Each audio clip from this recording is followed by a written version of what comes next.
FIA Formula 2 hosts round number 5 of the championship. We're back in Europe as we head to Monte Carlo for the Monaco Grand Prix. We had a fantastic sprint race last time out yesterday. I wonder what the feature race will have to be told. Let's have a look at the story so far. From the gallery, the state of the camera. Well, there are mistakes out there. Oh, there's another one! Our championship leader, his race is done. Taylor Barnard out of the final corner to win for the first time in Formula 2. Yes! AIX and Taylor Barnard to the top step of the podium. So here we are then. Welcome back to Monaco on a beautiful sunny day as we begin the feature race, where for sure we'll be starting on pole position. Who will have the nerve to make their way around the most challenging circuit on the Formula 2 calendar? We'll have a look at the track. It is really tight, very narrow as we head the 3.337 kilometre circuit, 2.073 miles. 42 laps await our drivers and a top speed of 259.4 kilometres an hour. 19 turns and an elevation change of 41.96 metres. Watch out for Sandoval as we've seen quite a few crashes yesterday. Let's hope we don't see the same today. Joining me in the commentary box, we've got Omi. And whilst we wait for Richie to join us, we've got Josh T. Starting with you, Omi. For sure is going to be starting on pole position. He did not have the best of sprint races today. What does he need to do today here? Because 100% of the time, the driver that started on pole this weekend has gone on to take the victory. Well, get off the line and then the strategy. Other than that, don't leave a door open and you should be good all the way till the end. But it'll be Victor Martins alongside him who's trying to kickstart his season. It's been a rough start for... before the season started, you're one of your championship favourites. So he's really trying to get his season started. One driver who's doing very well is also in third. Isaac Hadjar has done absolutely brilliant. So he's going to try to continue that form. Stanek also in sixth as well. Keep an eye on him. He thinks that with a bit of strategy games, he can get himself onto the podium. Yes, I think the strategy is going to play a little bit more into factor here because in F3, no pit stops. In F2, they have to make at least one mandatory pit stop by a certain window, as we're seeing an aerial shot of the circuit. We'll look at the starting grid before I hear from Josh T's thoughts. From back to front, Miata starts 22nd with Villa Gomez starting in 21st position. Jose Maria Marti starting 20th. Joshua Dirksen will be starting in 19th position. And we've got Jack Crawford, not a good qualifying for him, and he starts 18th. And Michael Deal will be starting in 17th position. Kushmini will be starting in 16th, with Zach O'Sullivan will be starting in 15th spot. He got a bit of trouble yesterday. Let's hope it's not the same today, eh? Zane Maloney, not the best sprint race for him. He starts 14th. Manuel Correa starts 13th. Ollie Behrman starts 12th. He broke a suspension yesterday with Enzo Fittipaldi in 11th. And then we'll move on to our top 10. Taylor Barnard, sprint race winner from yesterday. Let's see how he could come up from 10th. Gabriel Bortoleto starting in 9th. Dennis Hauger starts 8th. Kimi Antonelli will be starting 7th.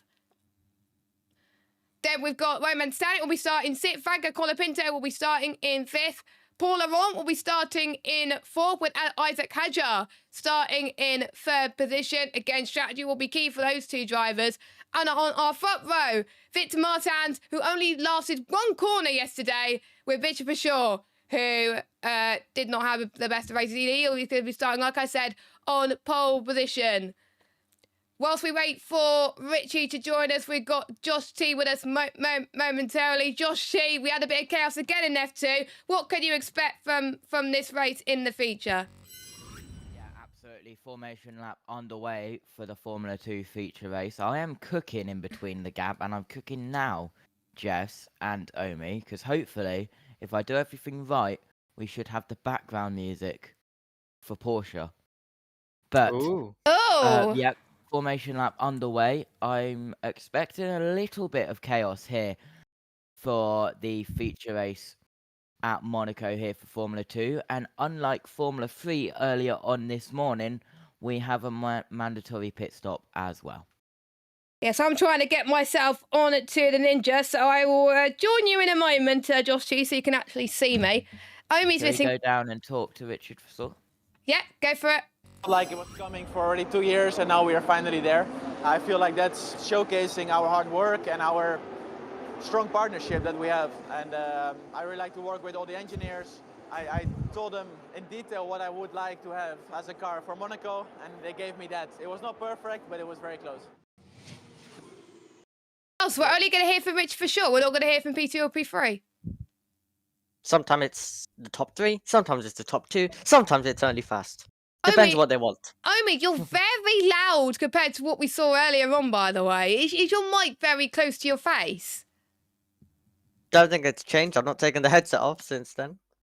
All right. Now, that is weird. I'm going to have to do some cooking in the background to make sure the voice is balanced out because, yeah, that is weird. But we got Zane Maloney currently leading in the championship with 68 points. Paul Aron in 65.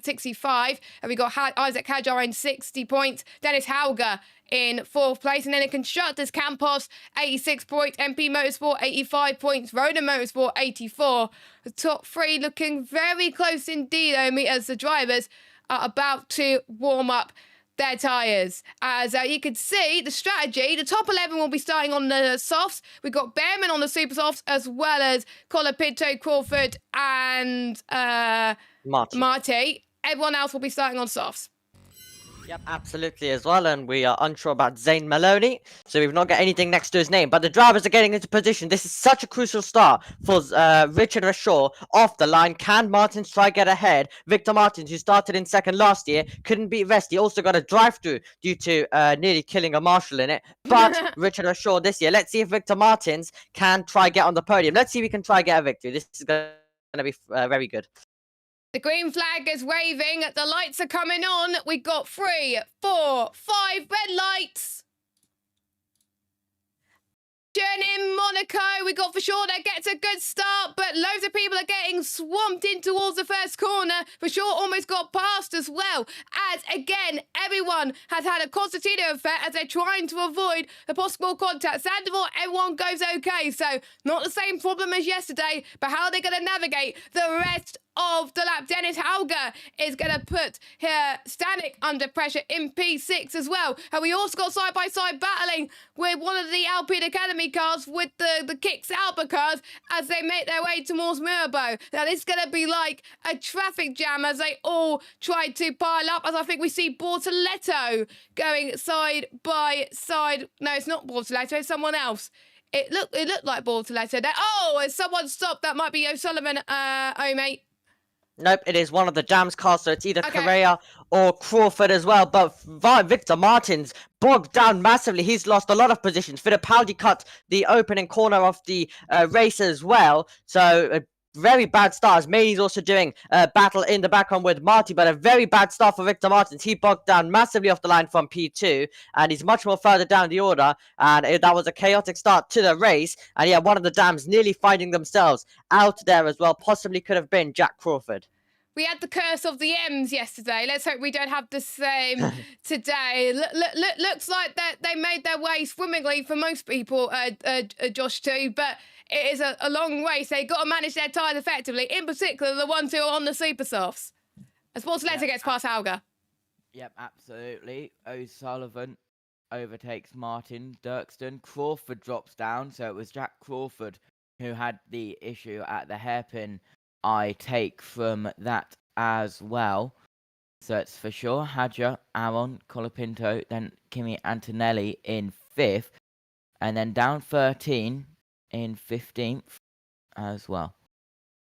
Yeah, that's Victor Martins, who's gone massively down. Behrman up 5 positions. So Behrman with a great start from P12 on the grid. Marty has got past Martins, so wonder if Martins has a little bit off an issue as well. And now that's the hurt for a driver. Second, basically a confirmed podium really around the streets of the Principality, and then all of a sudden he finds himself dropping down to 16th. 16th place. This is not good at all. And the incident involving Marty and Crawford has been noted by the stewards for causing a collision in turn 6. So The stewards are already going to be on it, checking to see if that was a issue. But for sure, he's pulling up a bit of a gap between himself and Isaac Hadjar. So very, very tiny from those two at the moment. And don't forget Top 10 will score points as well. But I think when will the super softs start to die around this track? Will it be like early on, like lap 10, or would you say halfway through? It's interesting because some drivers might decide to go early. We could start to see maybe some after lap number 6, all the way down to lap number 14. So there's many different points where the drivers could be trying to come in. But Martin's got nowhere off the line, as I mentioned. Great avoiding work also from Aaron to also manage to make his way through as well. Yes, and I think we could see potentially how Victor Martins dropped because he started on the front row. So yeah, we did. So he just bogged down completely, didn't get away off the line. Now watch the car next to us. Yeah, look at that. Hadjar got a lightning start. Marta just got swamped by everybody. So that was the car that got swamped. So Martaz, who wants to do well in this championship, Josh T, he's just not having a good time here in Monaco. DNF'd yesterday and out of the points today as it stands.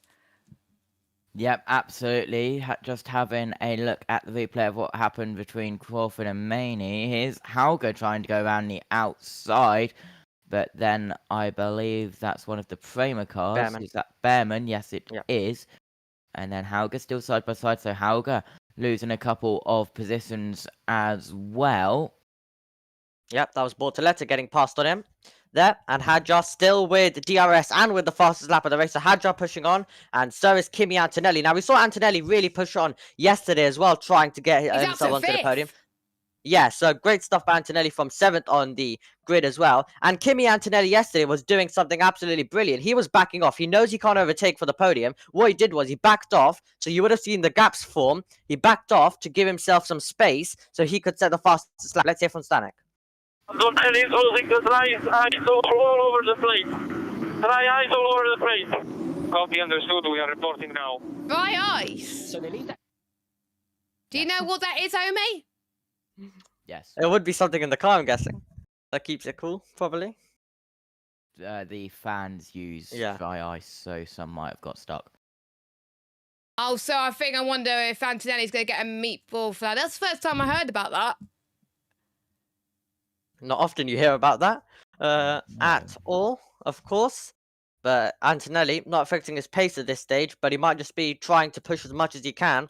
But it's not fully race over in this one if you push a little bit too much, because of course you do move on to another tyre. So let's see, can Antonelli do something absolutely fantastic on the streets of Monaco and try fight a way through? It's going to be hard, it's going to be tricky, but let's see if he can try and make an overtake. He's the closest one, and he keeps pushing right now quite a bit. But his fastest lap now goes to Verschoor. He's just trying to keep the gap outside the 1 second and continue on. Behrman on the super softs now in 7th. Bortoletto in 8th. Maloney, we can now confirm he's on the super softs after we were unsure on the formation lap. And Marty also in 15th. Cordial on the super softs. Everyone else is now on the still on the soft compound off tyre.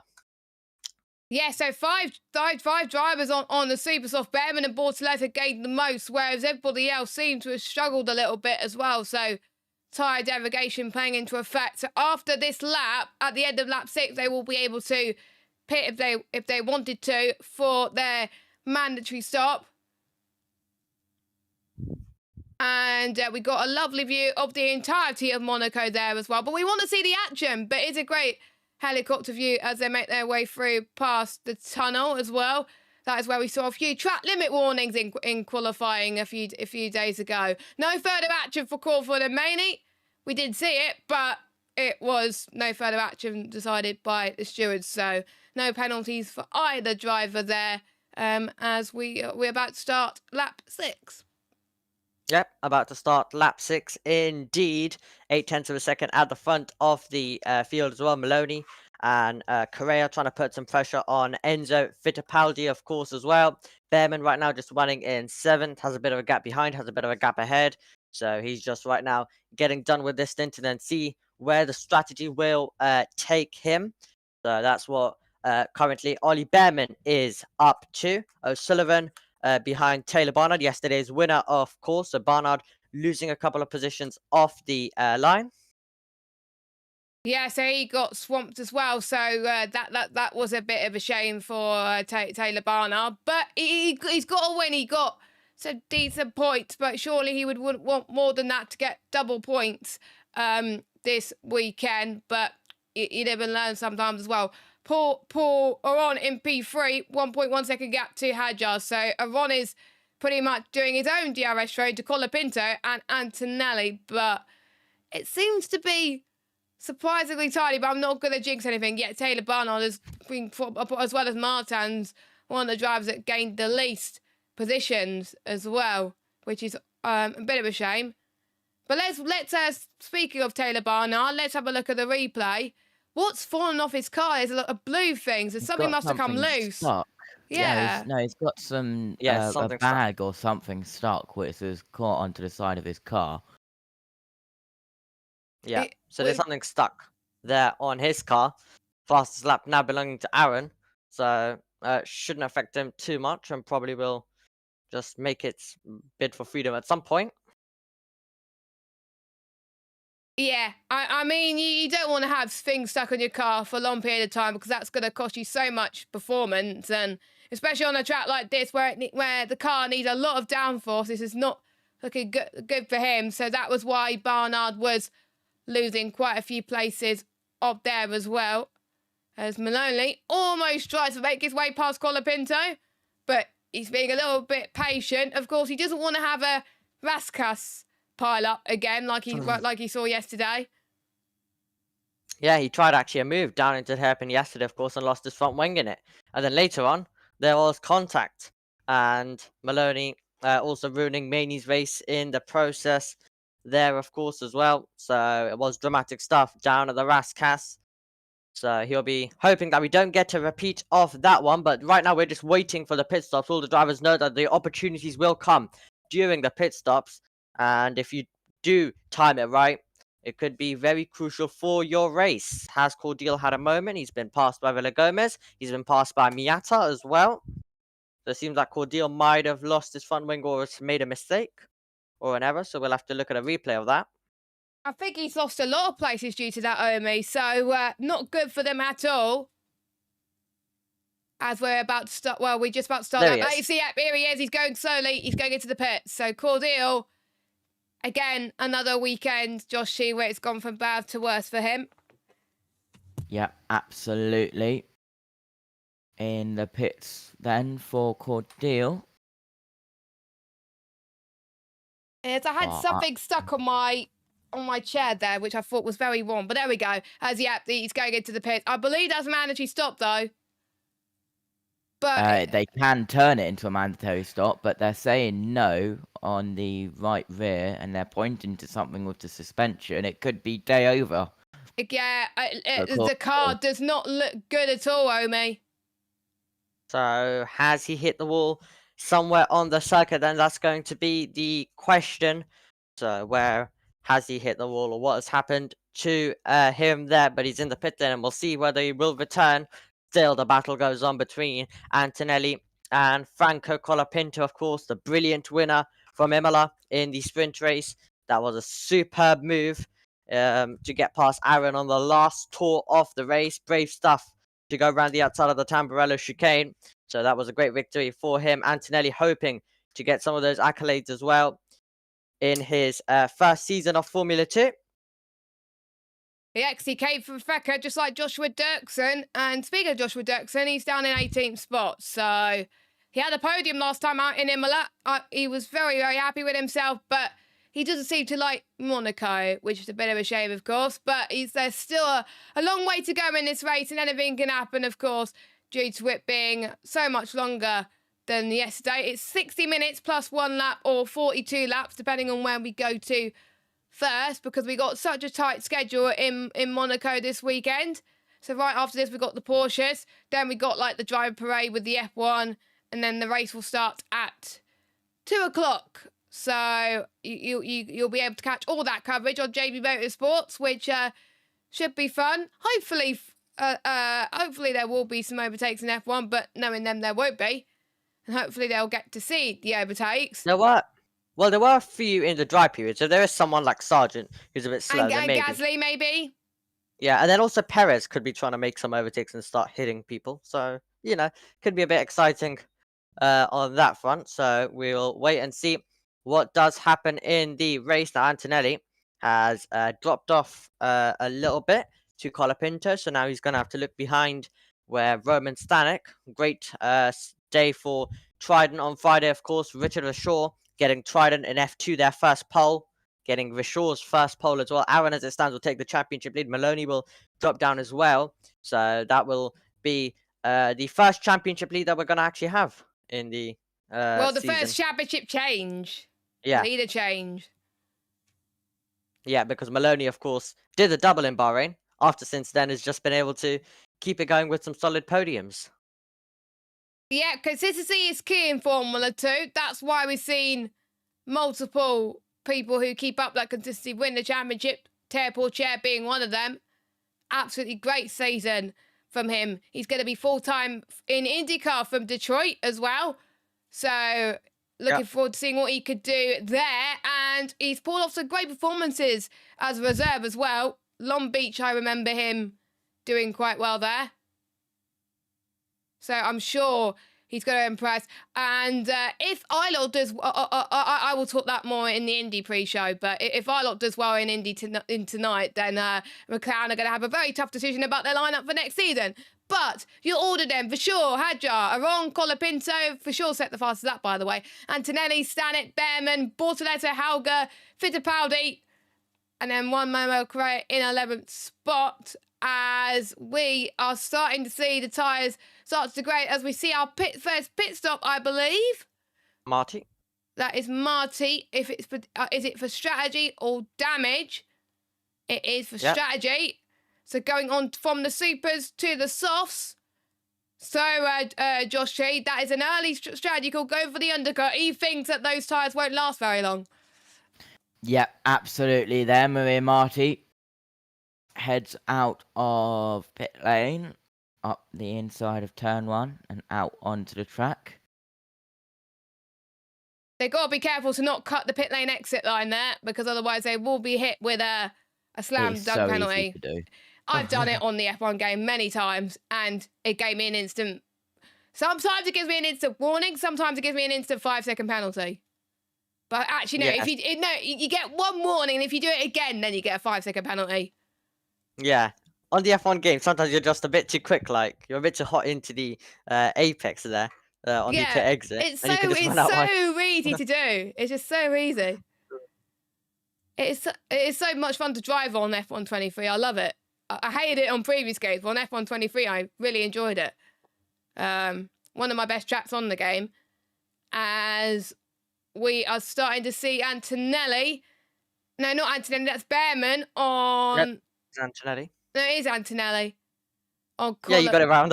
Yeah, you got it round. Yeah, you got it right first time. I got confused because there was a Williams car, Academy car right in front. But let's watch for sure.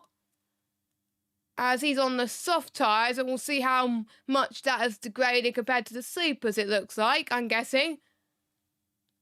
It's not that bad for sure, so he could stretch those out for a bit longer yet, Omi. Yep, absolutely. He can stretch them out a little bit more longer, of course, but does have to be careful that he doesn't get undercut or overcut or whichever way, because that can completely change. And also, you got to make sure that you don't come out in traffic. If you do make a pit, so you don't want to come out in traffic at all in this race, because overtaking around this circuit, if you do get held up, it is going to be a race ruiner for you. Yes, imagine if you have a car that's slower than you and you're trying to overtake them. It's quite tricky, but they all have similar pace, it looks like, so it's going to get very spicy towards the end of this first stint, as Bortoleto has been under pressure from Hauger for quite a few laps now, 0.6 of a second, as they head towards the final corner. And that's why Formula E in Monaco is better, because by now we saw more overtakes. We saw like about 20. Yes, 20. So Monaco FE is better than F3 and F2 because the cars are a lot smaller and they can fit through tight spaces. But Dennis Hauger then dropped a few positions, but is looking to fight back here as they head towards Mirabo to the right-hand side as well, just about avoids the wall once again. And you could tell it's just it's looking like a possession race at the moment, Omi.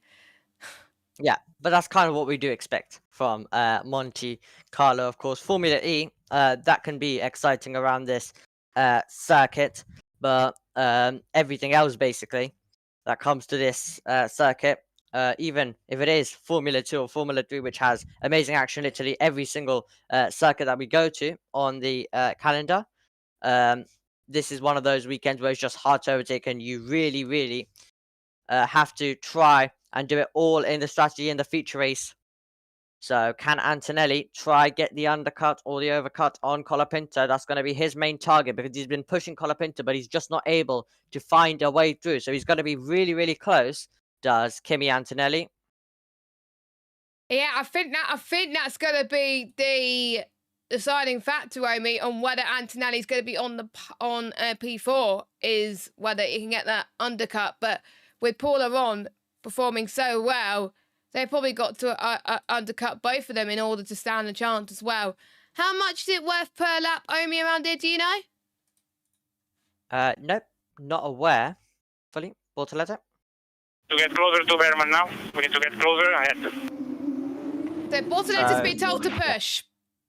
He's been told to push. He's being told it's about time that you get closer to the driver ahead, and that is Ollie Behrman, who is sitting in 7th.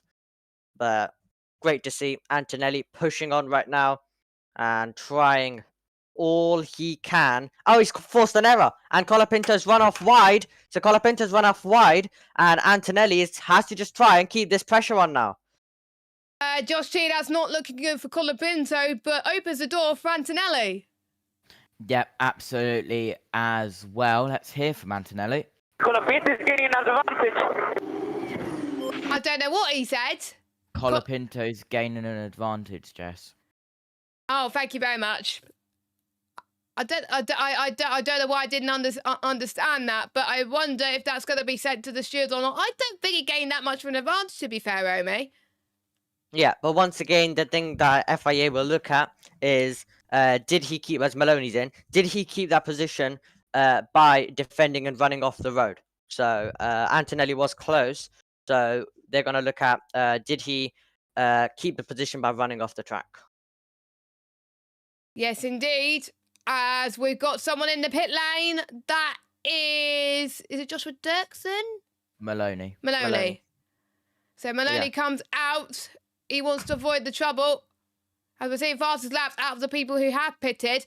Now expect some of the ones on the softs to stretch it out for a bit longer. Very tight on exit, as we are seeing Marty in front of Maloney. Now don't forget, Maloney's still warming up his tyres, Omi, so he can't afford to lose a place, but he just did. Yep, so he has lost a position there. So through goes Marty. Of course, he's got the tyres warmed up, so that is going to be crucial, of course, where the drivers do filter out. And can Marty, with his tyres warmed up, and Maloney when others come in, can they try and make the moves as well very, very quickly back to Antonelli and back to Kimi Antonelli, pushing on just constantly behind Colapinto, but he's just got to try and remain close, as Fittipaldi's now into the pit lane, so he's into the pits from P10, so it'll be interesting to see where he filters out compared to Marty and Maloney.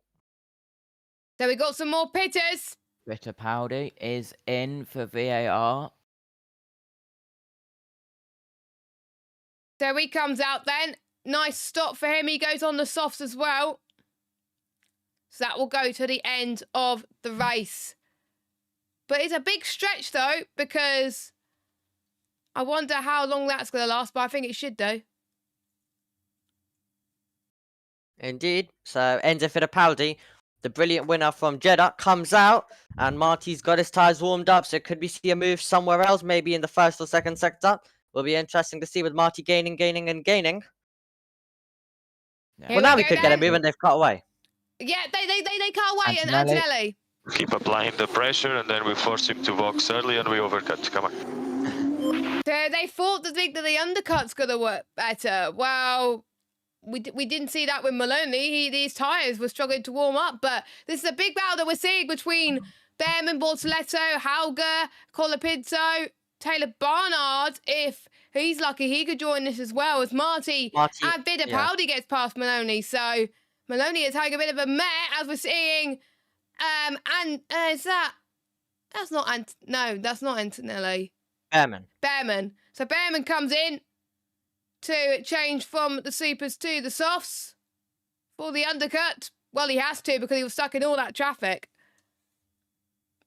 Yep, indeed. So Behrman does have to now, and we'll see where he filters out. It's now just a question about whether they all filter out on the circuit compared to the rest. So Behrman to the pit lane exit, of course. And he'll just rejoin the road in P17, and then it'll be interesting to see where everyone else comes out. So there he goes, up the hill. So he's going to have some clear air, which hopefully he could push the fastest laps for the rest of this one as well. And if he could drive with a broken suspension yesterday, he can handle anything. As we are seeing, by the way, Antonelli chasing down Colapinto once more. And this is the point now. He's going to force Colapinto into a mistake to force it to pit early. But Colapinto, he does not have the dirty air. Antonelli does. So I think it'll be the other way around. I think Colapinto should force Antonelli into a mistake so Antonelli could pit early. Yeah, going to be interesting indeed. Colapinto twitching out of the final corner of Anthony. Knows he's really being put under pressure every single time they make their way through that part of the lap. So it's a defensive drive for Franco Colapinto up against Kimi Antonelli, who is trying to take P4 once again. He's had 3 P4s so far this season. And Carfor trying to take P4 once more for the 4th time this time around in Monaco. Yep, and to be honest, Antonelli's doing not too bad in the championship, but we know that he could get a little bit higher than that. And you've just seen the pit stops on our World Feed pictures. If you're syncing on as well, I will check the YouTube chat to see if we had anything. And Kenny said, hey, all hope you're having a lovely day. Yeah, I am having a lovely day, Kenny. Yep, absolutely. We all are getting to see some great motor racing all day long today, even if it is a very busy day. Great to have so much motorsports on, and I think all of you are going to enjoy watching. The first 18 laps, nearly 19 laps cooking with all of the background music for hopefully the end of this race and Porsches. Let's go. Nice. I'm trying to get the audio levels right, so when I try it at the end of this broadcast, I don't deafen you all. Please no. I think we are... Oh, is these a pit stops? Bortoleto. Yes, Bortoleto is in. The only reason why I asked, because I saw the timings, like people dropping timings. So Bortoleto comes in then. Onto the softs. From 7th, yeah. Trying to make sure he can get ahead of Behrman. Behrman will probably exit the final corner now. So where will he come out? I think it'll be a close one. No, it won't. For sure, radio. Break it down. I'm breaking down, guys. Oh! Breaking down. So for sure's got a problem. For sure has got a Malina. problem. Oh, no. Hadjar is catching. And for sure who's been plagued with issues this weekend. Unfortunately, could be retiring. And he cuts the chicane as well. Advantage. Yeah, he gains an advantage. So Massive advantage. Over a second advantage. oh, that is gutting for sure. When will he have good luck? Jeddah, he won the race, but it got taken away from him.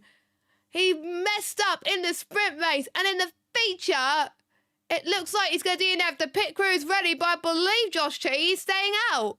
Yes, for sure did go through that time, so he will complete another lap. The gap is under a second now, so Hadjar will have DRS when we reach the next DRS zone, now down to 6 tenths as well. 4.5 tenths, 3 tenths now, and we've got a yellow flag, sector 3. What is it? Will we see? It's green flag, so maybe someone cut in the swimming pool. So Keynes Villa Gomez is in the pit lane as well and will drop down from 14th And Oh. that's because of wing damage. That's why we had the yellow flag for Villa Gomez hitting the wall somewhere.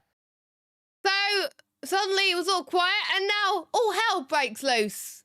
It's Help like, my voice. yeah, exactly. And you'll need your voice later on for British touring cars British touring cars, Indy 500, and NASCAR. NASCAR, and I believe... I'm staying up for NASCAR actually because I'm off yeah, I tomorrow. believe So Formula E is done because they've all just left. yeah, Formula E is done. We won't spoil it too much if you want to watch it back, because I'll be watching it later on. Huh? Yeah. And crucially, Hadra getting blocked up. That's what I was trying to say. Crucially, with Hadra getting blocked up, it's allowed Aaron into the game as well. So this is going super interesting. Oh, but did it I seems see like the Rashur is brim back up falling to off? speed. For sure. Mate, just thumbs up my career. This is my career. Always like this. Always. Mate, you're Nah, still in the lead. As long as the car is running, you keep going. So he's been told to keep going, even though the car is breaking down into 1,000 pieces. I did Villa just see some Gomez. debris.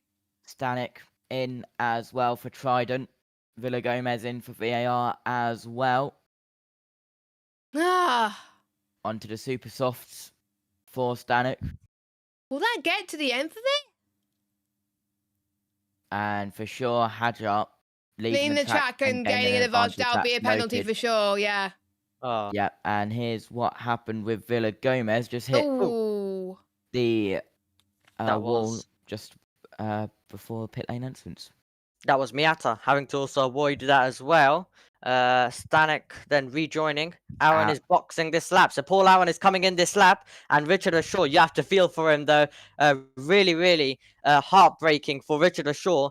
Has been disqualified many times from race victories. Not just Jeddah this year. Previously, he's been disqualified a lot from race victories. 1/3 of his races he gets disqualified from when he wins. So this could be a win that he doesn't even finish on track if the issue does continue.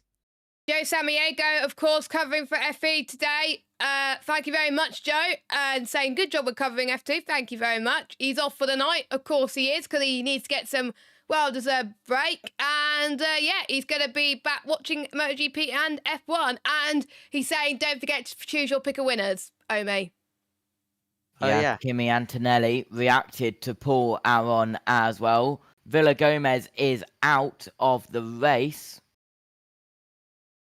Yeah, They that is changed it the done. wings, so Yeah. So there may have been some other issues with the car as well. Maybe suspension, depending on how hard that Hadjar, was box, pitted. And box. Hadjar is now pitting. Will that cause some other cars to box? The two framers are out together, Antonelli and Behrman. Will Antonelli let Behrman through? Behrman going to go up the inside. That was very close for teammates. Going up the hill into Casino Square. Now, Behrman had a massive undercut on a lot of the field, which allowing Antonelli to stop behind him. Low, quick contact, Colapinto radio box. And oh, what a switchback! What a switchback from, I think it's Antonelli. Yeah, it is Antonelli. No, it's the other way around. That is absolutely brilliant from Oliver Behrman, able to get through. And Bortoletto now has also joined this party with Behrman having to go absolutely everywhere. Antonelli defending left, defending right, and Behrman with the up and under, getting on the power. Super stuff by Behrman to take the plate. Great. And let's see what Bortoletto can do. Hadjar is in, so is Franco Colapinto. The Hadjar responding to Paul Laurent and Martin Dirksen incident has been noted for leaving the track and gaining an advantage. So Hadjar comes out onto the super softs. Literally everybody, Omi, is going into the pit lane. Colapinto is in as well. Bortoletto almost trying to go did the up and over on the two. Antonelli. On Antonelli, yeah, the number 4. Yeah, I'm getting used to it. And radio box for sure. Kenny saying, oh my wow, yes, it was a great move. And that was one of the moves of the weekend, it was. So, yeah.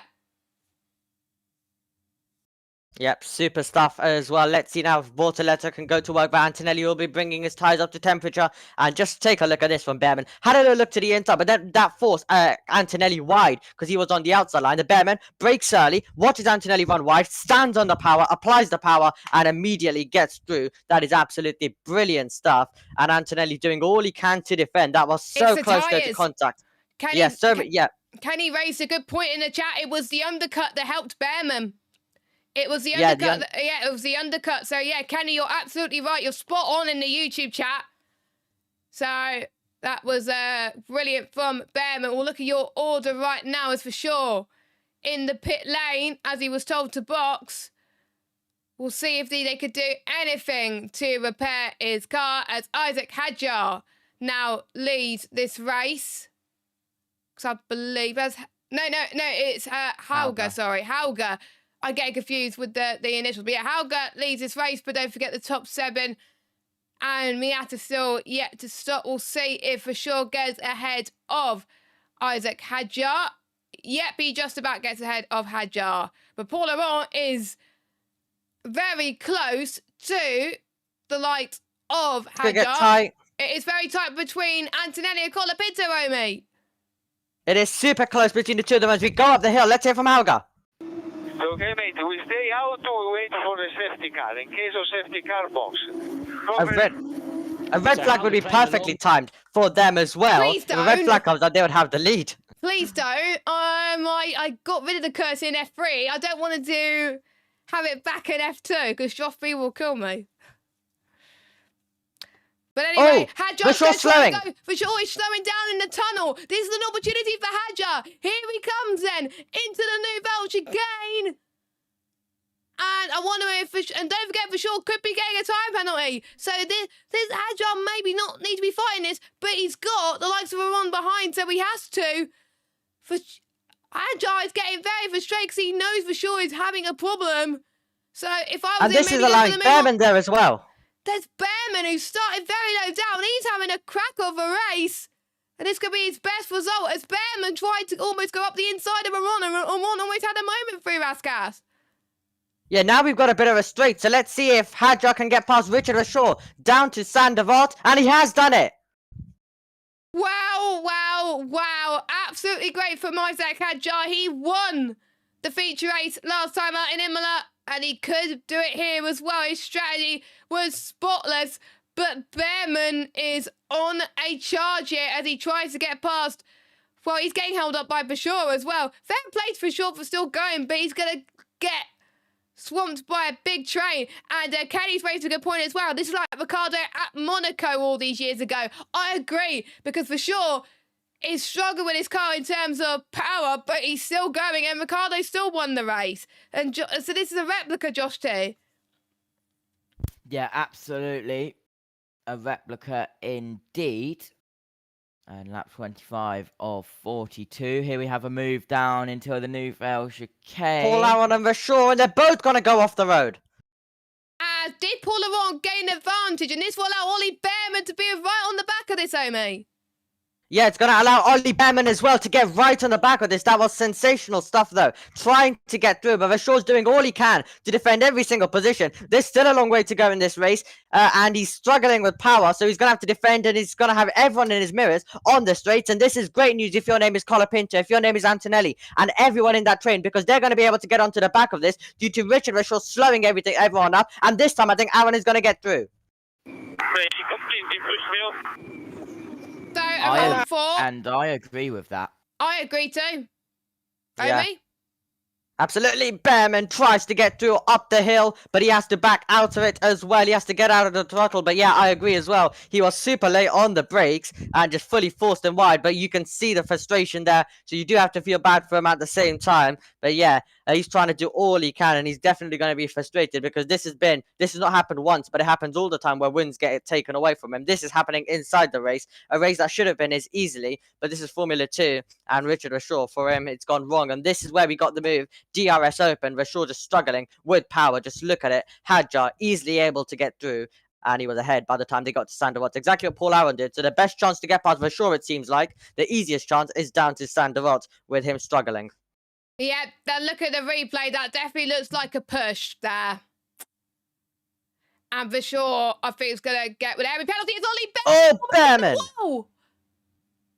Ollie Behrman almost hit the wall there, heading in towards the next part of the lap. To back. To back, that's it. And Behrman almost got the job done. Behrman, if I was Behrman, get the move done into turn 1. That is where we saw Hadjar do. If you're close enough, get the move done into turn 1. So, Behrman, here he comes then. I don't think Bashaw's fighting this. Nope, he is not in towards turn 1. And Behrman is up onto the podium. And, we got Colin Pinto as well trying to get past Bashaw. Everyone, Omi's trying to get past Bashaw. Yep, absolutely. Colapinto's got through now. Antonelli has to follow through as soon as possible as well. But this is absolutely brilliant stuff then. This race has come alive due to Vashaw slowing. While it's heartbreaking for him, this is great stuff. And we're seeing some phenomenal racing due to it. Let's see how quickly Antonelli can try find a way through. He needs to try get through as soon as possible if he wants to be behind Colapinto. But they're all in a train. Vashaw Hadjar, so that's been noted, leaving the track and gaining an advantage. And it's under investigation. Yep. For that as well. Behrman fastest lap, and he is on a charge. Behrman is trying to get past Paula Ron as well. Nope. Oh, no, This it's is the other way around. Antonelli. Antonelli. Yeah. Oh, this is so confusing. For sure, down another 2 places from the lead. Then he pitted. Then he got the provisional lead as everyone first to 8th has not pitted. But then he reported car issues. So for sure, down from the lead, down to 15th. The top 8 still to pit. Lap 28 of 42. Yeah, they'll Richard time for penalty, sure, 10 penalty. seconds. It'll be 10 seconds. Or it'll be 5. 5 seconds. Okay, yeah, leaving the track again at about it's always 5 seconds. Never mind then. So yeah, he's going to get a 5-second time penalty. He was dropping way down the order. If he's not careful, if there's a safety car, he could be way out of the points, Omi. Yep, absolutely. Now, this is with Ollie Behrman. This is how he was trying to get through. Now, goes down the outside. Vashaw runs a little bit wide there. Line compromised for him. Then no power for Vashaw off the exit, of course. And then he tries to defend to the inside. Behrman, now we saw this in F3 twice. We saw it last year and this year, nearly in the wall. But great control to keep it out of the wall. But Vashaw was able to stay ahead there. Yeah, Vashaw was doing all he can. And people are being very smart by going for the move in turn 1, number 1, where we know for sure would let them through anyway. He has no choice, basically. He literally has absolutely no choice. Doesn't have the power. Yeah. Look at the gap between Kushmani and Dirksen, by the way. That's for sure. Boxing this lap to serve the penalty. So boxing this lap to serve the 5-second penalty is Richard for sure. He's already, I believe, down in 19th and last of the final runners. So in he comes now. Mayata from 8th is pitting as well. So now it's first down to 7th who have not pitted.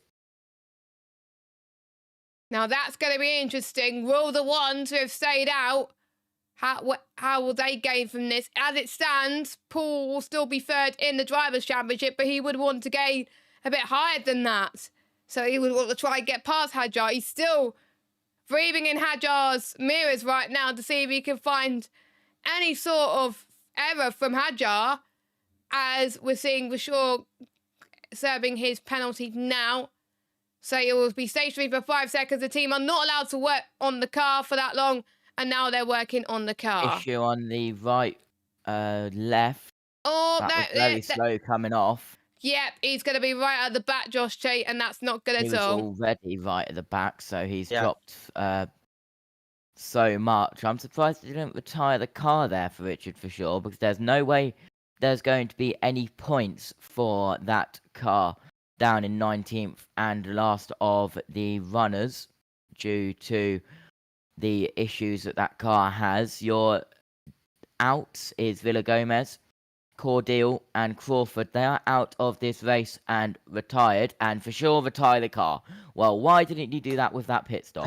Exactly. Why did you do that there? As we got Kushmani in the pit lane, and Brad saying in the chat, where's Josh? Well, he was doing Formula E at the same time as this, so that's why he's not here, and he's also prepping for the remainder of the streams later on. So that's why he is not here. You could join him for British Touring Cars at 11 this morning if you want to join him then. And we also got Porsche Super Cup around about 5 to 11 as well. Antonelli Team We Radio. are into Pascal Pinto. Come on, if we can try. So we want Antonelli to try and get past Colapinto. He's so tight into Mirabeau. I think he could do it, but it's going to be tough. Yeah, I think he can maybe try throw a nose in there at some point and try get through if he really, really does try this. But it is going to take quite a lot of effort. And Aaron is going to take a lot of effort. He wants to challenge Hadjar as well for the net race lead. But yes, Aaron has to nail a couple of corners, needs to just keep the pressure on and try force Colapinto into a mistake. Race winner from yesterday, Barnard in, and so is Correa. So one mark where Correa is in. Then. Jinx. Hauger moves up to first, still to pit. O'Sullivan second, still to pit. Victor Martin still to pit from third. And Dirksen still to pit from fourth as well, which means Hadjar will go up to fourth for sure. Is also in the pits in 19th. That's to retire the car as well. Yep, yeah, he was told to retire the car there. Hello. I just thought I'd quickly drop in to say what a fantastic job you're all doing. Oh, thanks, Josh. How was Formula E? Thanks. Formula E was actually a normal race, not a peloton style today. Wow. It was nice and calm. Wow. Don't spoil it, though. I'm not going to spoil it. I'm now running around getting ready for the day, getting a suit on, setting up the second commentary box, and yeah, doing all that and getting notes printed. So it's weird watching you lot commentate on the TV pictures. So I'll And Josh, and he threw the steering wheel out, did for sure, as he was still running. like he did with Lance Stroll. Yeah, we'll see an off-board version of that. It bounces onto the front wing. And Josh, I have also cooked, so even though we don't have track noise, we have music for the end of the session and for the Porsches as well, as for sure. That works. Out of the race, Hauger, O'Sullivan, Victor Martin, Dirksen still to pit. As I mentioned earlier, Hadjar This race has gone quickly. In fifth, once everyone else has pitted. I think it's gone quickly because we've not had any of the dreaded flag and board. Yeah, don't say that. So here we go then. Hauger still leads, but he's still yet to stop. And Rich, now why would you want to show that on TV pictures? You just cut him off. There we go. We don't want to see someone crying because they want their moment. But yeah, for sure, he looked very upset. I feel gutted for him. What's it going to take for him to get good luck? As he should be. Did a brilliant job in qualifying, and then a car issue, no fault of his own, denied him there as well. And a race victory in Monaco, of all places, where it's basically a guaranteed victory if you get everything right. He got the start right. It was all down to the strategy, which he got right as well. Box. Hauger is coming in. So your race leader on the circuit right now is coming in. But Antonelli is putting some pressure now on Colapinto. Under pressure, Antonelli, he wants to try and gain a podium in this as well. Or even, no, he's not going to get a podium, his teammate is, but he's going to try and get a top 4 finish like he did yesterday. And then it's this is a pit stop super soft, so he's going to try and go fastest lap. Let's see where he comes out because he was leading this race. But, sorry, Josh, carry on. So O'Sullivan up to first. Richard Vasseur has been noted for a pit lane infringement. I'm guessing that's him throwing his steering wheel out of the car while he was still moving because he could have run over it as well. Hauger is side by side with Correa, I believe, for 7th. Hauger drops down to 8th. Just a second behind is teammate Colapinto. And investigation after the race for sure, pit lane infringement. 2 more positions if we don't pass Colapinto. Force him to a mistake, come on. Antonelli, team radio there. Mayata fastest lap, 1:22.878. A little bit of a lock up there for Correa. Oh, as that's Bortoletto trying to also get past Antonelli. He went late on the brakes and they were all Constantinoing up, and that allowed Bortoletto to have a little run. As we make our way now on the exit, let's see if Antonelli can try put once again some more pressure on Colapinto, but he's got to also keep an eye on his mirrors. Yeah, because he's got 1, 2, 3 cars trying to chase him down. We got Isaac Hadjar, who's the net rate leader, with Paula Warren in second, Behrman in third, but we got a train for Trine Hauger, Colapinto, Antonelli, Bortoletto, Maloney. We also got Barnard in this as well. Don't forget, I mean, it's the fight for the top, the final point in this race. This is absolutely phenomenal stuff on the streets of Monte Carlo. Issue for sure. While it's absolutely disappointment for him, it's given us one thrilling race at the Principality, which is seeing constant battling on this circuit right now. And now Behrman is under pressure by Correa, who's going to try and fight his way through. So it's very crucial for Antonelli also to try get past Colapinto, as all of these drivers trying to maximize their points in this race. But what a race we've had. Let's hear from O'Sullivan. In safety car, we are in a really good position, mate. 9 laps to go, mate. 9 laps to go. We are playing for the win. That's O'Sullivan, who is 5.220 seconds at the last time in sensor in front of teammate Victor Martins. Mayata, another fastest lap, a 1:22.597, as we're on board with Behrman as we go through the tunnel. Yeah, Behrman has got some pressure from Paul Aron. No, the Colapinto, sorry. Yeah, Colapinto. Oh, as he's gone off the track. Surely So he has to get Behrman that place back. So Behrman's gone off the road, being put under massive pressure by Correa. So Correa at some point, I think, is going to find a way through. He's just got much better grip at this stage. So Correa surely is going to be able to get ahead of Ollie Behrman. So Behrman does need to try to defend this. Yeah, it is Correa. Yeah. Round the outside, Correa. Has Correa pitted? Towards Antonino. Yes. Yes. What a race Correa's having. The only cars that have not pitted, Jess, is first O'Sullivan, second Victor Martins, third Joshua Dirksen. What a race Correa is having. I have to say, very strong strategy from him. And Isaac Hadra is fourth with the net race lead, depending on how the safety cars work out with O'Sullivan, which is what they're hoping for. Yeah, so here's Ollie Behrman as he heads towards the Nouvelle Chicane. So I think it's going to be a lock-up from Ollie Behrman.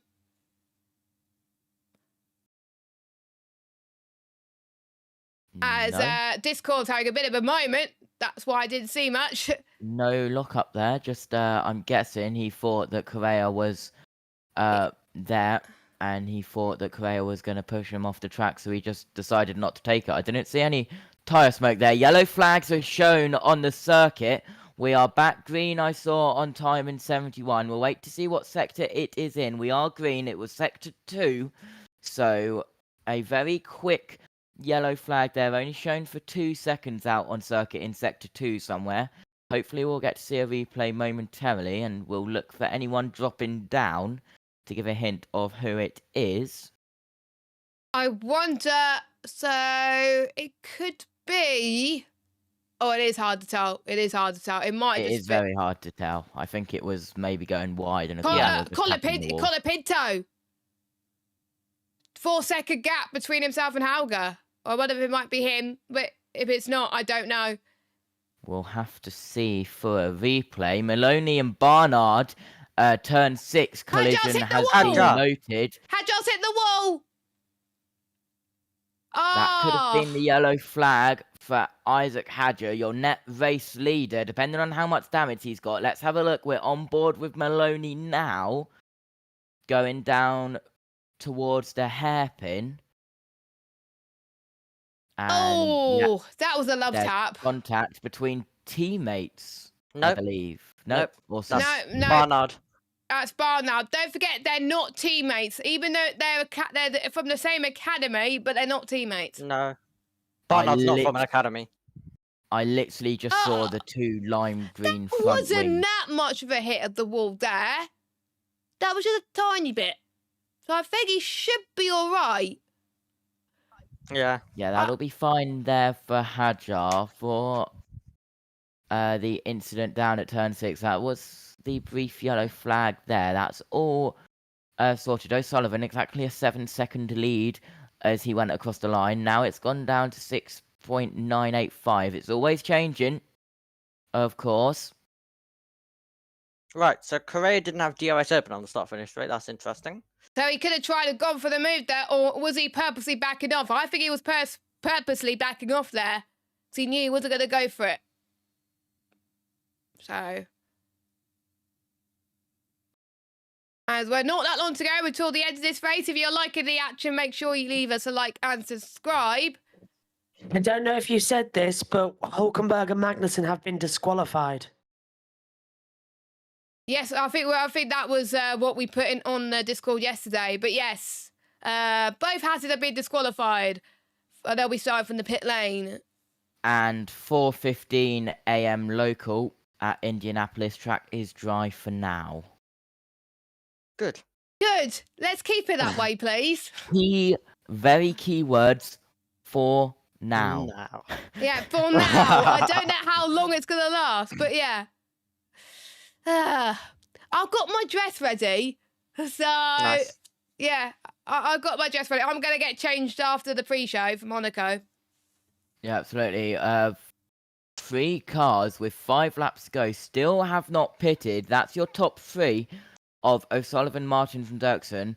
They'll, of course, I get think penalties. Sorry, JT. Colapinto's wide and Antonelli's going for it. He's made it. What a move! Hitting the wall as well. A little bit on the exit of that corner. Side by side as we go up towards turn 1. Hauger fastest lap. And Bortoletto trying to get back on Antonelli towards turn number 1, but this race has come alive. Antonelli is on course for a net P. Well, I don't know, because there's people that still have pits at the moment. Your order is Hadjar, Aron, Behrman, Correa, Hauger, and Antonelli. Your top 6. Don't forget O'Sullivan and Victor Martin still yet to pit. And Dirksen as well. They're going to drop way down the order. And Colapinto was caught by surprise as we're seeing another move heading towards Mirabo, Omi. Yep, round the outside, trying to get through there as Barnard. Can he find a way through? Fittipaldi's also going to be joining this as well. Better traction now for Barnard. Colapinto gets off the corner there. Let's see if he can defend it down to the Nuva. This is going to be so close as Barnard. Let's see if he can go to the outside. Will it be the inside? He's trying to look left and right, but I don't think he'll be able to get through. So Colapinto is going to hold on as Martins is into the pit lane. Martins is into the pit lane, so I think we're past the safety car window, so he's going to drop way down the order. And it won't be that long before O'Sullivan and Dirksen come into the box too.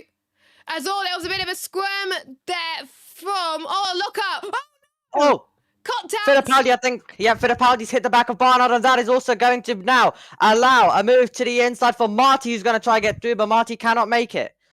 Oh, that was so close to a big pile up at Raskas again. As Marta has a drop away. No further action from Maloney and Barnard. Yeah, that was for turn 6. Here's a replay, Omi. Yep, here is the replay indeed. So watch this. Colapinto locks up. So this is why he was wide, and that allowed Antonelli to slip through on the inside. He comes over to squeeze him right to the brink of Anthony Nose. But that is brave, bold, and brilliant for Antonelli, who gives Colapinto the same treatment of the squeeze that he received to the apex. And that was Barnard trying to find a way through. A little bit of wheel banging, but there was just no way through, and Colapinto was able to hang on there. And then this was the locker. They all went in there with so much speed, and Barnard got hit by Fittipaldi, and Marty also tried to make a move. Just O'Sullivan to pit with 3 laps to go. They're going to leave it right to the end. I would pit next time round as well. Fastest lap for Hauger, 122.384, as he said. Massive lock up further up front, up at Raskas. So Dirksen drops down the order. On board with Hauger, chasing Correa for 6th. Now Dirksen is dropping right down the order, but yeah, Hauger is just putting the pressure on once more. It's come alive. Noted Colapinto and Barnard still in turn 18. So the stewards will be looking at it. Yellows. Yellow flag. Once more. I know it's green. So that was a very quick yellow flag, an incredibly quick flag. Oh, God. Yellow flag, and that's why. That is why. Okay, so that was a bit of a lock-up. That Yellows was... again. By the way, Victor Martins, P10. Dirksen slowing, is it? Yellow flags are back out. Yellow flag set to 1, yes. It is 1 and 2. Dirksen. It is Dirksen. I wonder if the race is going to end under yellows. Could this be the safety car which O'Sullivan wanted? O'Sullivan comes into pit lane. This could be big. O'Sullivan box, virtual safety car deployed. This is good timing for Sullivan. 18 seconds, the gap for O'Sullivan out front. This But- could have been incredible from Zach Hold on. O'Sullivan. No, remember, no you can't make your mandatory pits doing a virtual safety car. But did That is a very O'Sullivan good come point. in before the We'll have to VSC? see. That's going to be the I think question. he Yeah, because did. remember, Hadjar also He managed to did get by it. 4 seconds, Omi. He should be fine. Whoa, He so should be that fine then. The was- rules allow that. Does it not? It does. No, the rule allows that. He was in the pit lane when the virtual safety car was called. But look, Yeah. so it should be okay. There's no rule against that. It's only if you come in when it's been deployed. If you're in the pit lane as it's deployed, it's counted as a normal stop. So he should be fine. Zach O'Sullivan has played a blinder for leaving it late. Incredible strategy. And there's a few more people coming to the pit. Oh. Oh! So that My was the word. incident. Yeah. So the other two drivers left it a few laps too early. They could have been on the podium. But O'Sullivan was like, nope, I think there could be a lot of twists and turns. And bang, there's a twist and turn. That was time to perfection. coming out. Wow. That was crucial, and the timing also being very crucial as well. He was able to get in. This happened to Isaac Hadjar, of course, in Australia. He was able to get in right before the virtual safety car was called. So Sullivan, able to get in before the virtual safety car. That was the crucial thing. If he got in when it was called, Here we then go. that would have meant that O'Sullivan wouldn't have been able to make his mandatory pit. So that was crucial. Now we're going back to green, and if you can react to the virtual safety car, that could be crucial. So we're on the penultimate lap of this race. When will the green flag come up? It'll be in 3, 2, 1.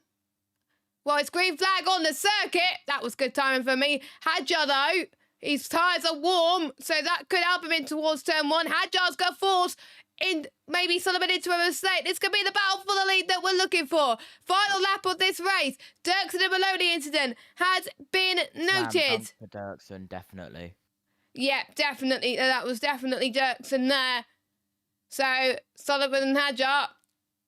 I think Hadjar will be probably very gutted that he did go in his favour, but O'Sullivan has probably prayed to the virtual safety car gods that his luck has gone this way, but he's got to hold up Hadjar for half a lap through And there's Mirabeau. still an incredible overtaking opportunity at the Nouvelle Chicane with DRS as well as we go through Portier 1, through Portier 2, into the tunnel. Hadjar, let's hear from him. Man, are you joking? Are you joking? Yeah, that's Monaco. That's Monaco. No, I could have covered that gap, man. Come on. Hadjar. Cannot get into it at the Nouvelle Chicane. Jess, take it away as we go up towards the back. Yeah, you saw Hadjar's, well, you heard Hadjar's radio. He was gutted, he was fuming, and his engineer said that was Monaco, and sometimes Monaco's got to love you back, and it's loved O'Sullivan. He was on those tyres for the majority of the race, apart from 4 seconds before the virtual safety car. Here comes Zach O'Sullivan. He's breathing a sigh of relief. He wins in a fantastic Monaco race. Isaac Hadjar had to settle for second, and Poiron gets third, and surely Paul will take the lead of the Drivers' Championship. But what a race! And O'Sullivan, he could have been out of the points, but he's just got a win. Incredible stuff. That is Formula 2 at its finest once again. And Isaac Hadjar, well, I'm not a fan of him complaining of that. That's what got him the victory in Australia. Go back and watch Australia. Virtual safety car came a few seconds before he got in. Before the virtual safety car was called, he got into the pit lane and he got the win from that. So I'm not a fan of him complaining of that one Yeah, me bit. neither. Looking at the timing screen, Zach O'Sullivan pitted at 9:39:45. Virtual safety car 9:39:49. 4 seconds was the time between O'Sullivan entering the pits and the virtual safety car being deployed. What an incredible way to win Radio. Monaco. Let's hear from him. Good. Do we do that? No, thank you very much. I think we have to reschedule my flight tonight. I think there's going to be a lot of celebration for Zach O'Sullivan, and I think fair play to the engineers for calling it to perfection. They knew an instant was on. There was no VSC, so there was like Sullivan had to box. Ah, that was incredible, Omi. Much better than F3 this morning. That was thrilling stuff. Hadja will be disappointed, but as I mentioned, he won the race in Australia due to that. Yeah. So there is absolutely zero reason for him to complain. And that's exactly what happens at Monaco. Sullivan took the risk. He could have ended all the way at the back. Instead, he's ended it all the way at the first. Great stuff and great action all the way through. Let's hear from Hadja. Man, you know what? Don't talk to me, okay? I don't want to talk. It's a joke. Okay, just one thing. Pick up rubber and say chill. We'll speak later. No, man, you can't say P2. You can't say that. No! Oh, Man, God. can you believe what just happened or not? It's a joke. Man, come on! We got to this race. Uh-oh. And guess who bloody won a race in Australia due to it? My God! This is why I don't like Isaac Hadja at all. He's whiny, he's manipulative, and he just doesn't give a bloody monkey about anybody else. That was a great strategy from O'Sullivan. He got it right. The team did amazing. He was at the right place at the track at the right time. They saw there was a car stop. They knew it'd be a virtual safety car. They brought him in, as Joshie said, 4 seconds. And as Omi said, Hadjar got exactly the same look in Australia. In Australia, yeah. And it's Karma. Yeah, and what's the team got to do with it? What has the race engineer done? What has the team done? Absolutely nothing. That's Hadjar still in second place, and he gave it his all as well. He should be proud he's second in Monaco. He's second in the championship now. That is absolutely poor sportsmanship from Isaac Hadjar. He just saves a sour loser.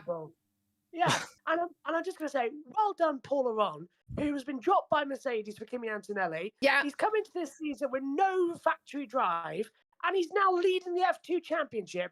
Brilliant. Can someone give him an academy drive, please? F1, sign him up. I'd put him in the Alpine next year. I mean, he's already linked with the Envision, which was one Edam, so I'd put him in there. So could he go to Formula 1 next year? I think he's up there. Aron is definitely an F1 talent, and we saw it in Formula 3, and I don't know why Mercedes dropped him. I really don't. I think for Mercedes and Toto Wolff to drop Paul Aron for Kimi Antonelli is one of the stupidest things he's done. It is. Because Antonelli has done nothing again in this race. I mean, look, Behrman managed to jump ahead of him at the pit stop earlier. Behrman has driven amazing up to 4. He would have been on the podium without the virtual safety car. And Behrman, I think, went from 12th to 4th. So Antonelli is too young. Anyway, here's Hadja. I'll leave it with you guys now. Thank you, Josh B. Anyway, sorry, Jess. And anyway, they could have just kept Aaron alongside Antonelli in case Antonelli doesn't work. There was no need to drop Aaron as well. They could have just had them both. Many teams have multiple juniors, so they could have just kept them both in here. Yeah, they could have just kept them both. And then Aaron. Yeah, and then if Antonelli doesn't work out, you have a second option. But now, you've literally just left him out there, given this incredible talent to some other team. Kenny agrees with us, saying that's not what you do to be seen as professional. Yes, I agree. Hadjar, and I think if he gets an F1C, I don't know what I think at the moment. And he's saying also good shout on the Aaron thing. And he's saying, like, Aaron, could we likely go to IndyCar? Don't forget, Prema have got an IndyCar space.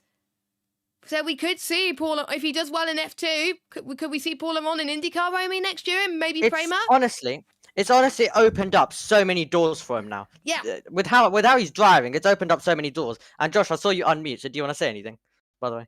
Yeah, Hadjar handshaking his team pit crew, but when his engineer came up, he went to hug him and he backed him and he said, no. Right, let's head to the interview with Zach O'Sullivan. This is here on the streets of Monte Carlo with one of those famous casinos in the world. You rolled the dice. It came up trumps. You are a Formula 2 winner. Congratulations. No, thank you. No, I didn't have this on my bucket list coming into today, starting from 15th. But no, of course, we got a bit lucky at the end with the VSC. But honestly, the pace was really, really good before that. We just kept extending the stint. The car was mega, the best it's been so far this year. We've had a bit of a tricky start, you know. We've made some good progress. And honestly, the pace was really good even until the VSC. But yeah, luck was on our side today. And a massive thank you to everyone at ART. Like I said, it's been a tough start, and this is just the beginning. 15th to the win. I mean, what are your emotions doing to you right now? Is this more than you could have dreamed? Yeah, it doesn't really feel real, to be honest, because my engineer kept saying we might fight for the win if there's a VSC. We're in a good position. Boom. I didn't know there was a VSC until I came out of the pits, and suddenly we're in the lead. So, yeah, crazy emotions, but yeah, really, really happy. And the luck, you had to take that stop when you took it. It was the last possible moment, and the VSC came just after you come in. Yeah, it was super, super close. Like I say, we're on the right side of it today, but no, awesome results, and I'm super happy for the team. Soak it in, man. Enjoy the podium. What a day, what a result, what a race. Congratulations. Thanks. Now, are we going to hear from Hadjar, or is it just no? We're just going to hear from Zach O'Sullivan. I don't think I would want to hear from Hadjar after that race. Don't think I want to hear. Shall we? Well, okay, let's do it. Go on, Anne. On a day like this, you drove perfectly. You drove impeccably. It was a phenomenal drive from you today. Can you express your emotions on getting so close to a win that was taken from you at the last? Yeah, I mean, I don't really know what happened at the end. I thought it was in the bag, really. With 2 laps to go, I was just bringing it home, and then I've been told to push suddenly, which I did for like 5 corners, and then exiting T1, Zach was ahead already, so yeah, and we lost the race there. So, I need to look into it. Honestly, I have no words. I know you'll be desperately disappointed to have lost the win today, but your competitiveness, without that VSC, this was your day, this was your win. You're up there in the championship, you're so consistent, you're racing so well right now. Do you take any heart from that? Thank you, mate. And yeah, I mean, it's good for the championship. It's still really good points. I think we're second now, and 3 feature race podiums in a row. You know, we're doing a really good job. I have a really good car and a great team. So yeah, I cannot wait to be in Barcelona. You know, yeah. All right. Thanks so much. Listen to this. Zach O'Sullivan, 4 seconds away between P1 and disqualification. Let's hear from P3.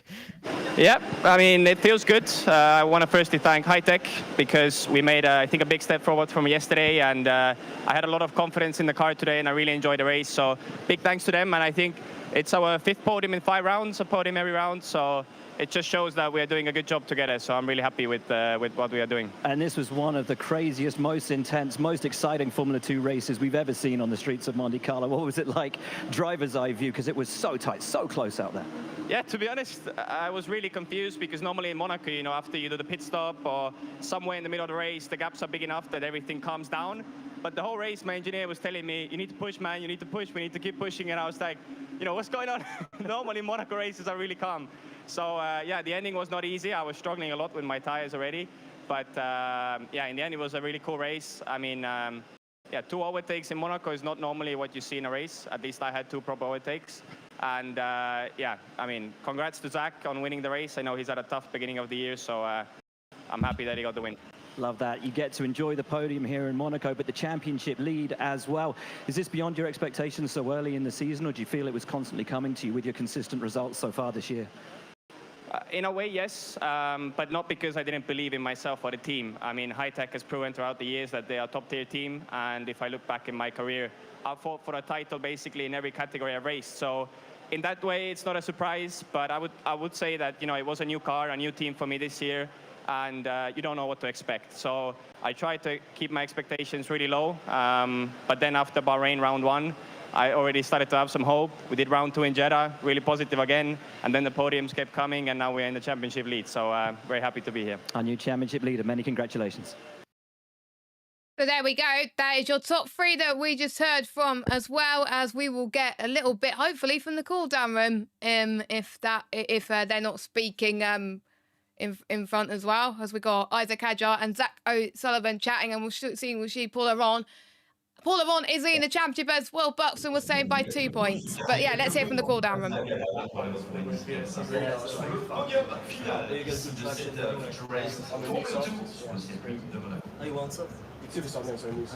Mate, if you won this race, 3 races in a row, that you get some luck in you in the race.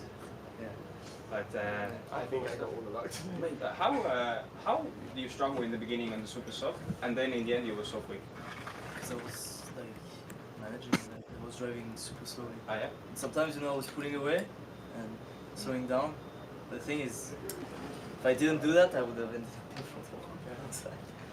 So, I mean, I was pushing flat out. I thought, oh, I'm so much quicker. And then at the end, you started to push. Yeah. Made my... I think I did 40 laps on the Yeah, you did. Oof. Exactly. What are the odds of this happening? What are the odds of you hitting exactly when the VC comes out? Yeah, we'll do that. So,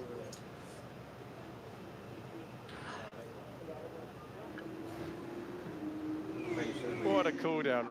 I think that was a replay of the celebrations from the team at Zach O'Sullivan. I don't think they could believe it, to be honest, as well. And he was only on those super softs for 1 or 2 laps. And as Josh G was saying, it was 4-second difference between a finishing first or disqualification. His first win in FIA Formula 2. We saw that with Taylor Barnard yesterday. And Omi, we've seen that with Zach O'Sullivan today. His first victory in his rookie season. That is Formula 2.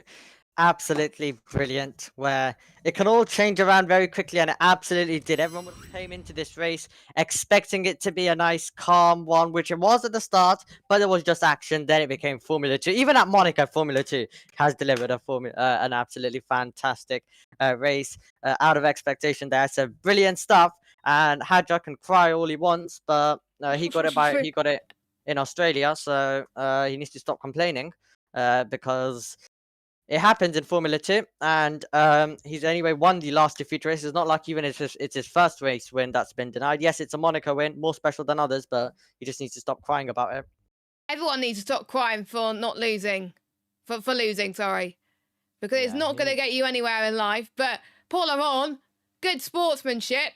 He could have got 2nd, but he got 3rd. Still leads the championship. You got to think about the long term, not the short term. Isaac Hadjar's moved up to 2nd in the championship, as we've got Zach O'Sullivan is on top of the rostrum for the first time in FIA Formula 2. And there we got, from ART, a representative from them taking their space on the podium as well. As we got the trophies being handed out. Lovely Monaco trophies. I wonder if we're going to see the same for Formula 1. But that lifted up high. And this is great scenes for ART. Sign of many things to come from Zach. And Josh T's had a horrific season. But he's come alive here in Monaco. Yeah, absolutely as well. We'll get to hear the national anthem after the trophies are given out. 3rd place to Paul Aron. And then the team's trophy as well being given to ART. Yes. And just when the mechanic puts the trophy up, just taps Isaac Hadjar's trophy as well. Just you don't want to break it in maybe, Monaco. or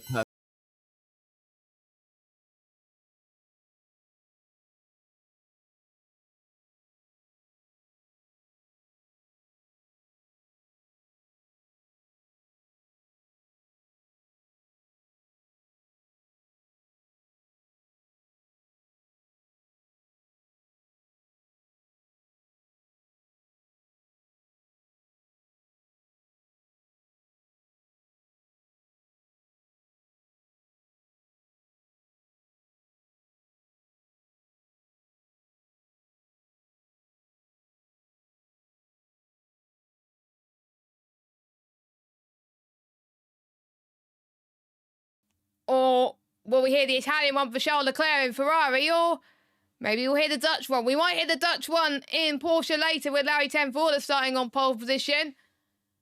But they posed for their team photo. But I have to say, Omi, driver of the day, as well as Zach O'Sullivan, Ollie Behrman finishing in 4th place. And he's back at the championship hunt. He is indeed, but he's going to need to take some extraordinary rounds after this as well for him to get back in. But that was a thrilling race once more. And I'll let you say the words. It is champagne time! And Josh T is cooked. We've got the music. F2 race has been absolutely fantastic here at Monaco, but we will take a 3-week break as we head from Monte Carlo to Barcelona for the Spanish Grand Prix. It was a great one last time. I'm sure it's going to deliver once again towards the end of June. F1 Academy also makes an appearance in Spain as well, so we're going to be in for a busy weekend that weekend with all 3 series happening at the same time.